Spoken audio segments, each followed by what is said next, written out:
का 11 मई को मतदान और दूसरे चरण के लिए 11 मई को 38 जिलों में वोटिंग और आज सभी जिलों में पोलिंग पार्टियां रवाना की जाएंगी। जिन जिन जिलों में मतदान है, निष्पक्ष मतदान को लेकर के भारी पुलिस फोर्स फिलहाल इलाके में तैनात किया गया है ताकि जो मतदाता है वो बेखौफ होकर मतदान में भाग ले। तो 11 मई को सुबह 7 बजे से शाम 6 बजे तक वोटिंग होनी है। 38 जिलों के 370 नगरीय निकाय के 6,929 पदों के लिए वोटिंग होनी है और 1,92,00,000 मतदाता अपने प्रत्याशियों का फैसला करेंगे। तो 39,146 प्रत्याशियों का करेंगे फैसला।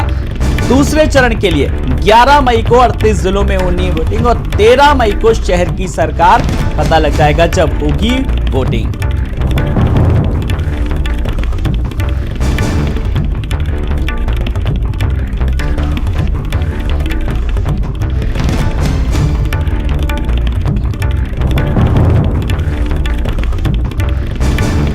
और निकाय चुनाव को लेकर के किस तरीके की सरगर्मियां हैं, तमाम शहरों में हमारे संवाददाता, एक बड़ा पैनल, बड़े संवाददाता जुड़े हुए हैं। शाहजहांपुर की ओर रुख करेंगे। अमित सक्सेना हमारे सहयोगी जुड़ गए। अमित सक्सेना, शाहजहांपुर सीट को लेकर के बात करें तो बड़ा ही वहां पर रोमांच है। अब समझिए ये बात मैं क्यों कह रहा हूं, क्योंकि समाजवादी पार्टी की जो उम्मीदवार थी जिनको टिकट भी मिल गया और देखिए वो बीजेपी में शामिल हुई और बीजेपी ने उन्हें अपना प्रत्याशी बना दिया, इसीलिए इसने रोमांचकता को कुछ ज्यादा ही बढ़ा दिया। अमित, अब देखिए आलोक, आपको बता दें कि जो शाहजहांपुर में जो समाजवादी जो पार्टी से पहले जो टिकट दिया गया था अर्चना वर्मा को, उसके बाद वो बीजेपी के खेमे में चले गए। आपको ये भी बता दें कि बीजेपी यहां पर बड़ी जीत का दावा कर रही है क्योंकि सुरेश कुमार खन्ना वित्त मंत्री और जेपीएस राठौर और आपको ये भी बता दें कि पीडब्ल्यूडी मंत्री जितिन प्रसाद भी शाहजहांपुर तक। तो कुल मिलाके तीनों मंत्रियों की जो साख है वो दांव पर लगी हुई है क्योंकि एक बड़ा चेहरा उत्तर प्रदेश के वित्त मंत्री का ये जनपद शाहजहांपुर है।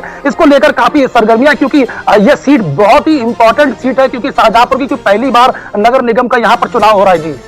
जी बिल्कुल। इसके अलावा अगर बात करें तो कौन कौन से ऐसे मुद्दे हैं जिनको लग रहा है, क्योंकि आपने भी तमाम लोगों से बात की होगी, वो वोटिंग स्थल तक जाएंगे, वो मुद्दा उनके जहन में होगा। अब देखिए आपको आलोक बता दें कि शाहजहांपुर में तमाम ऐसे मुद्दे, शिक्षा को लेकर, चिकित्सा को लेकर, क्योंकि एक बड़ा मेडिकल कॉलेज यहाँ पर खुला हुआ, लेकिन वो सफेद हाथी की तरह है क्योंकि अगर कोई सोर्स नहीं है वहां पर तो आपको इलाज नहीं मिल पाएगा। खास बात आपको बता दें, शिक्षा की यहाँ पर बहुत कमी है क्योंकि यहाँ पर कोई बड़े स्कूल ऐसे नहीं है जहां बच्चे पढ़ सके। तो कुल मिला के मुद्दा यही रहेगा, सड़कों का, पानी का, शिक्षा का और तमाम जो चिकित्सा सुविधाएं है उनका यहाँ पर मुद्दा विशेष रहेगा क्योंकि यहाँ पर 3 बड़े मंत्री है लेकिन कोई सुविधा यहाँ पर मुहैया नहीं है क्योंकि नगर निगम बने हुए, आपको बता दें कि 2018 में नगर निगम ये बना था, लेकिन उसके बाद से लगातार यहाँ पे आप सुविधाएं यहाँ पे दिख रही है जनता को। जी बिल्कुल, नगर निगम जिस तरीके से बना 2018 के बाद से, अगर समस्याओं को लेकर के बात करें शहर की, आप भी लगातार खबरें अमित भेजते रहते हैं, चाहे वो ड्रेनेज की समस्या हो, साफ सफाई को लेकर के हो, कूड़े के निस्तारण को लेकर के हो, स्वच्छ पानी को लेकर, ये समस्याएं शाहजहांपुर की एक जैसे अन्य शहरों की होती, वहां की भी कहीं ना कहीं आम समस्या। और सबसे बड़ी जो शिक्षा को लेकर, क्योंकि शाहजहांपुर के लोग जो होते हैं ज्यादातर अगर उच्च शिक्षा करना है तो या तो बरेली या फिर दिल्ली को रुख करते हैं। और देखिए आपको लोग बता दें कि साफ तौर पर बात है कि जब से वित्त मंत्री सुरेश कुमार खन्ना सरकार में मंत्री बने, बड़े कैबिनेट मंत्री, लेकिन उसके बावजूद जो शाहजहांपुर की जो स्थिति है, अगर आप सड़कों की बात कर ले तो बेहद पतली सड़कें हैं, चौड़ीकरण यहाँ पर नहीं हो पाए, जबकि 2018 के नगर निगम बन चुका। अगर आप चिकित्सा की बात करें तो शाहजहांपुर में एक अस्पताल है, मेडिकल कॉलेज, उसके अलावा कोई ऐसा कोई अस्पताल नहीं है जहां जो गरीब मजदूर है वो अपना इलाज करा पाए। हालांकि आपको यही बता दें कि लखनऊ और बरेली और दिल्ली का रुख करते हैं मरीज, लेकिन कहीं ना कहीं जिस तरीके जो बना खड़ा है जो अस्पताल, वो सफेद हाथी की तरह है क्योंकि कोई सुविधा वहां पर नहीं है। जी फिलहाल अगर प्रत्याशियों को लेकर के बात करें तो और किस तरीके की सुगबुगाहट चल रही है? आप देखिए, आपको बता दें कि बीजेपी से अर्चना वर्मा है, तो वहीं सपा से माला राठौर है। अगर आप बात करें तो कांग्रेस से यहाँ पर निखत इकबाल, यहाँ पे कांग्रेस, और सुमन वर्मा आम आदमी पार्टी से और सुगुप्ता बीएसपी से खड़ी हुई है। तो कुल मिला के 2 मुस्लिम कैंडिडेट यहाँ पर उतारे गए, जिसको लेकर काफी सरगर्मियां है क्योंकि जो मुस्लिम वोट है, जो पहले शाहजहांपुर में हिंदू मुस्लिम चुनाव हुआ करता था, लेकिन इस बार देखने को नहीं मिल रहा है कि 2 कैंडिडेट यानी बड़ी पार्टी से, कांग्रेस और बीएसपी से मुस्लिम कैंडिडेट। तो इसका मतलब साफ तौर पर यह दिखाई दे रहा है क्योंकि बीजेपी और जो साधने की कोशिश कर रही थी मुस्लिम वोट, तो वो उनको नहीं मिल पाएगा। जी चलिए, वोटर्स को लुभाने के लिए फिलहाल अब देखना होगा कि किस तरीके से वोटर्स का आज अब दिन होगा। आप नजर रखिएगा, मैं आपके पास आऊंगा, अपडेट लूंगा। फिलहाल अयोध्या की ओर रुख करेंगे, जहां पर हमारे संवाददाता, हमारे सहयोगी रुपेश श्रीवास्तव जुड़ गए। रुपेश, राम की नगरी जहां पर देशी विदेशी श्रद्धालुओं का अब आना जाना किस तरीके से शुरू हो गया और एक बड़े पैमाने पर लोगों की नजरें हैं, फिलहाल क्या कुछ तैयारियां? देखिए, बता दें जिससे राम मंदिर का निर्माण हो रहा है यहाँ पर है और कार्य पूरा हो चुका है। 2024 में मंदिर में अस्थायी मंदिर में विराजमान जो है भगवान राम, उसको देखते हुए यहाँ पर्यटक ज्यादा आ रहे हैं और रोज लोगों का आना लगा हुआ है।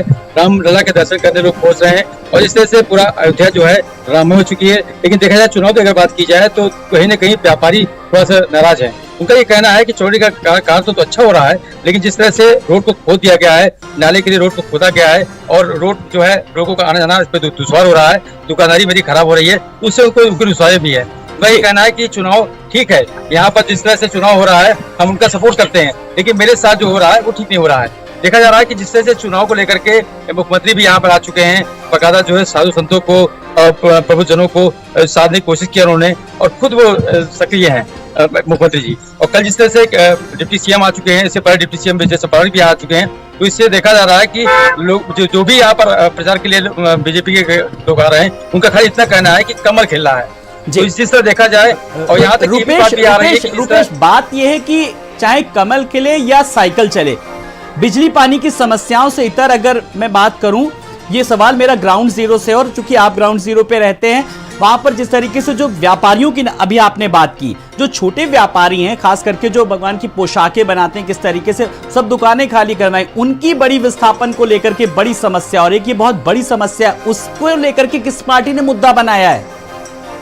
देखिए, जिस तरह से ये सपा पार्टी ने मुद्दा बनाया है यहाँ पर चौड़ीकरण को लेकर के, उनका मुद्दा ये है कि व्यापारियों को जो है निकाला जा रहा है, व्यापारियों को यहाँ लाभ नहीं मिल रहा है। लेकिन देखा जाए तो व्यापारियों के लिए योगी सरकार काम भी कर रही है।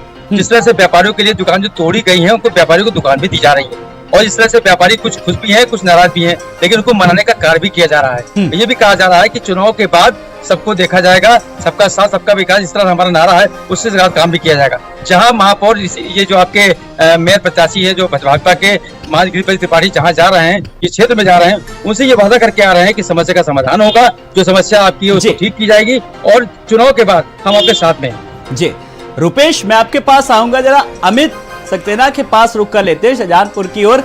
अमित, अगर शाहजहांपुर को लेकर के अगर बात करें तो आपको लगता है कि क्या कौन कौन से ऐसे मुद्दे हैं जो कौन से राजनीतिक दल जनता के बीच उन मुद्दों को लेकर के गया है? अब देखिए, अगर आप बात करें बीजेपी की, तो बीजेपी तमाम ऐसे मुद्दों पर बात कर रही है, चाहे धारा 370 हो और चाहे वो सुरक्षा व्यवस्था की बात हो। अभी हाल ही में आपने देखा होगा कि पुलिस ने तमाम वो माफियाओं को एनकाउंटर करे, तो सुरक्षा की व्यवस्था की सुरक्षा की बात कर रही है बीजेपी। तो वहीं अगर समाजवादी पार्टी की बात करें तो उनके पास जो मुद्दे हैं वो बेरोजगारी, तमाम चिकित्सा शिक्षा महंगी हो चुकी है और ऐसे तमाम ऐसे मुद्दे हैं, क्योंकि सड़कें खुद ही पड़ी हुई है, सिविल लाइन शाहजहांपुर में चल रही है, निकलना मुश्किल हो गया। तो जो बीजेपी की बात करें तो वो दावा जरूर भर रही है कि हम बड़ी जीत हासिल करेंगे, तो कहीं ना कहीं जो मुकाबला है वो समाजवादी पार्टी से, क्योंकि अखिलेश यादव जहां उत्तर प्रदेश के मुख्यमंत्री उस समय यहां पर तनवीर खान 2-3 बार नगर पालिका यहां पर जीते, उसके बाद उनकी मां ने नगर पालिका, लेकिन कहीं ना कहीं ये देखा जा रहा है कि 4 बार वो समाजवादी पार्टी में सीट रही नगर पालिका, लेकिन इस बार जो महापौर का चुनाव है तो कहीं ना कहीं टक्कर सीधे बीजेपी से मानी जा रही है, क्योंकि 3 बड़े मंत्रियों की साथ जो दांव पे लगी हुई है शाहजहांपुर से। जी अमित, एक बात बताइए, वोटर्स इस बार कितना जागरूक हैं?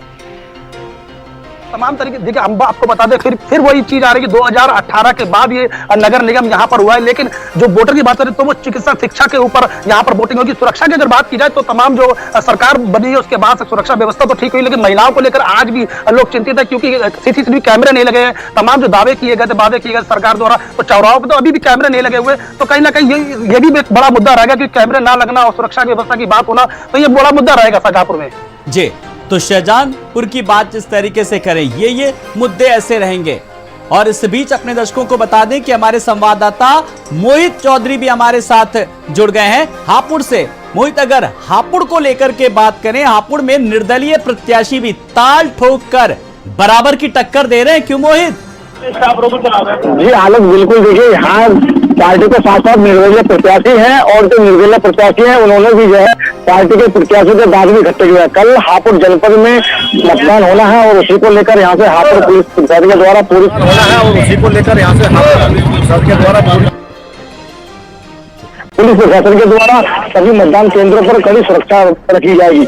यहाँ पर 3 नगर पालिका और 1 नगर पंचायत है, जिसमें कल चुनाव होना है। जी चलिए, बहुत बहुत शुक्रिया मोहित आपका भी, अमित आपका भी और रुपेश आपका भी बहुत बहुत शुक्रिया। तो अपने दर्शकों को बता रहे हैं कि सुबह कल हम 7 बजे से पल पल का अपडेट देंगे। एक बड़ी टीम के साथ हमारे संवाददाता लगे हुए हैं, जिसमें निकाय चुनाव की जंग में जो 11 मई को होना है दूसरे चरण का मतदान। भारत समाचार अपने दर्शकों को पल पल का अपडेट